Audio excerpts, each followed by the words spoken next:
What I've got here is a crawfish trap. This is a pillow type crawfish trap. Named that because it looks like a pillow you'd lay your head on.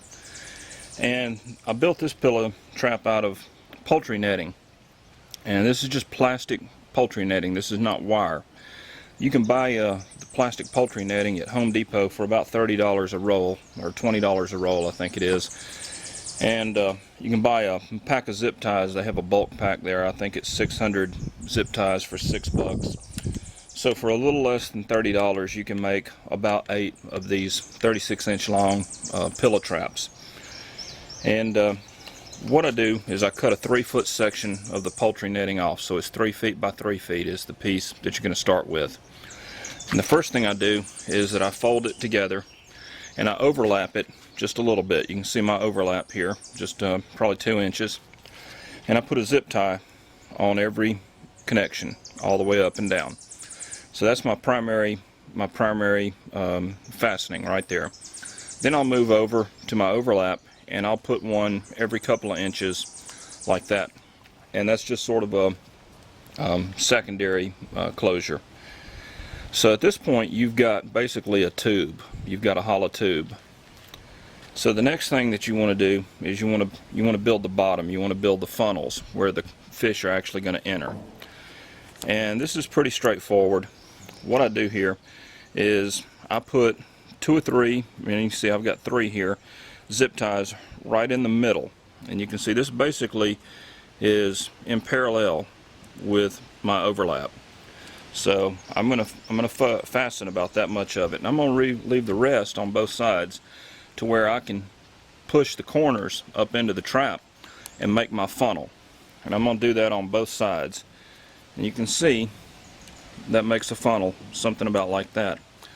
Now you want the funnel opening just a couple of inches wide. You don't want it from here all the way up to here. That would be too wide of an opening, and that's going to make it too easy for the crawfish to get out. So what I do is I just zip tie the edges right here until I get the diameter opening that I want. Now the one thing about your funnel is the longer the funnel, the harder it is for the crawfish to escape. So you want a long funnel, not a short funnel. You can see that's basically the same on the other side here. So at this point I've got the trap pulled together, I've got the funnels made, and I've got the bottom secured. So the last thing to do is to do the top of the trap, and this is where you empty the trap out after you've made a catch.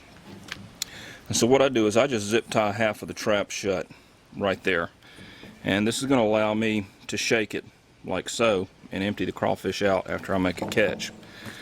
Now when I actually bait and fish this, I'll drop the bait in, and when it's time to put it in the water you can just fold it over like that, and you can put a binder clip on it. You can tie it shut with 550 cord. You could wire it shut. You could even zip tie it shut, and then when it's time to empty it, cut the zip ties off, however you want to do it. But at that point the trap is done. Now a couple of things about using the plastic poultry netting. This isn't wire. Like I say, it's not vinyl covered wire. It's not going to be as durable as a wire trap. If you have predators that figure out what you're doing, they can cut through this plastic netting pretty easily if coons or something like that get into it. So that's one of the negatives about this. But what I do like about it, this stuff is very easy to work with. You can build this trap with nothing but a pair of scissors and some zip ties. So if you've got kids that want to make a crawfish trap, or you want to involve your younger kids, you don't have to worry about them getting poked by wire or getting cut or anything like that, or using tin snips. They can just use a pair of scissors and the zip ties. Another good thing is if you make a mistake or you want to redo it, you simply take your scissors and cut the zip ties off, and you're back to a 3x3 piece of netting, and you can start all over. So it's pretty forgiving material to work with. So like I say, another thing that I like about the poultry netting is a lot of times I'm either in a small kayak, or even a lot of times I'll backpack in to an area, and so I have to have stuff that's lightweight and compact. And what I like about this poultry netting is this stuff can be folded. to a very compact package. And so this is a 36-inch pillow trap, and that easily folds up. It weighs virtually nothing. I can stick a bunch of these in a backpack and go out and set my line out, and then just come back and check them. And if somebody happens to steal one of these traps, I'm not out a lot of money. I've just got a couple of dollars in it. So that's so theft is not a big concern. Over time, if you find that either your loops are losing their shape or the trap won't stay open, there's a couple of things you can do. Quick and easy, you can just stick a fork stick in there to keep that trap open like that.